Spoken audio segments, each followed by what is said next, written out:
नागालैंड में शहीद हुए टिहरी गढ़वाल के जवान गौतम लाल का पार्थिव शरीर मंगलवार को सैन्य सम्मान के साथ उनके पैतृक निवास देवप्रयाग स्थित नौली गांव पहुंचा। शहीद का पार्थिव शरीर पहुंचने पर उनके गांव में लोगों की भारी भीड़ जुट गई। पूरा गांव गौतम लाल अमर रहे के नारों से गूंज उठा।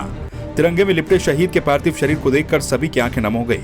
क्षेत्रीय विधायक विनोद कंडारी और कांग्रेस नेता मंत्री प्रसाद नेथानी भी शहीद को अंतिम विदाई देने के लिए नौली गांव पहुंचे। सरकार शहीद के परिवार को हर प्रकार जो संभव मदद हो उसी का प्रयास करिए। सरकार ने कहा, हमारी सरकार ने कहा। और मैंने कल माननीय मुख्यमंत्री से मैं शाम को मिलूँगा और निश्चित तौर मैं सोच रहा हूँ कि गौतम लाल के नाम से जो है इसराकाल एक नया हॉस्पिटल जो मेरे हमारे द्वारा वहाँ पर बनाया गया सरकार द्वारा उनके नाम से शहीद गौतम के नाम से हॉस्पिटल। शहीद गौतम लाल आज देश के लिए शहीद हुए। हम अपनी तरफ से आत्मा की शांति के लिए ईश्वर से प्रार्थना करते हैं कि उनको अपने चरणों में जगह दे। और ऐसे सपूत पर हमें गर्व है कि जो आज देश के लिए शहीद हुए। मैं उनके पिताजी को बहुत धन्यवाद देना चाहता हूँ। जब मेरी बात हुई तो उन्होंने कहा कि मेरा एक बेटा और भी है, वो भी फौज में उसको भर्ती किया जाए इसकी जगह पे। इससे बड़ी गौरव की बात क्या हो सकती है।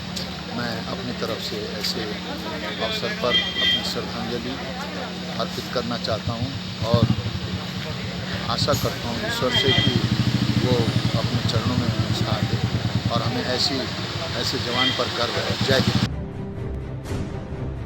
वहीं क्षेत्र के लोगों ने भी शहीद पर गर्व जताते हुए कहा कि उन्हें शहीद गौतम लाल पर गर्व है कि उन्होंने अपने देश के लिए सर्वोच्च बलिदान दिया।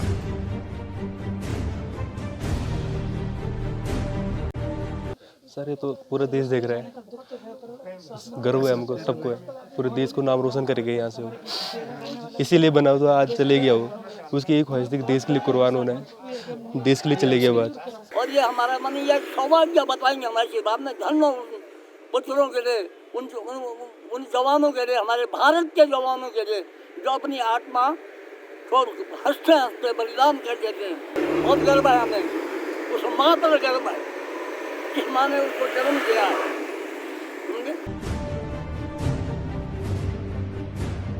शहीद गौतम लाल का अंतिम संस्कार लक्ष्मौली बागवान के पास अलकनंदा नदी के किनारे पूरे सैन्य सम्मान के साथ किया गया। गौतम लाल पैराशूट रेजिमेंट के 21वीं बटालियन में तैनात थे और यूथ फाउंडेशन से ट्रेनिंग लेकर सेना में भर्ती हुए थे।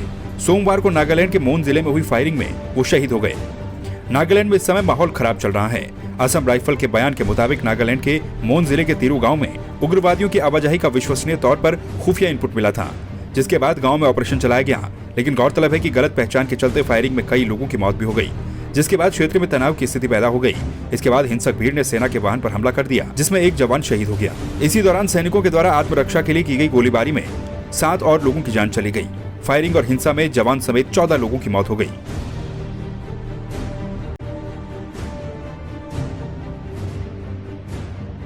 नागालैंड की इस घटना को संसद में भी उठाया गया। तमाम विपक्षी नेताओं ने उच्च स्तरीय जांच की मांग की, जिसके बाद गृह मंत्री अमित शाह ने मामले की जांच की बात भी कही।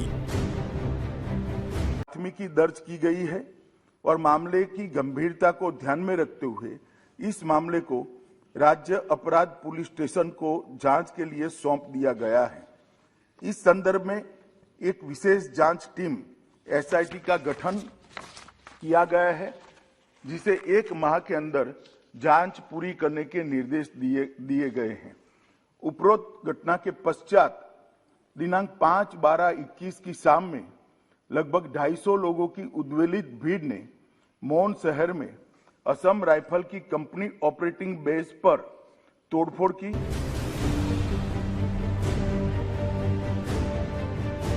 नागालैंड प्रकरण के बाद विपक्ष हमलावर है। राहुल गांधी, ममता बनर्जी समेत तमाम विपक्षी नेता इसे सरकार की विफलता बता रहे हैं। वहीं इस मामले को लेकर पीएम मोदी की चुप्पी भी एक सवाल है।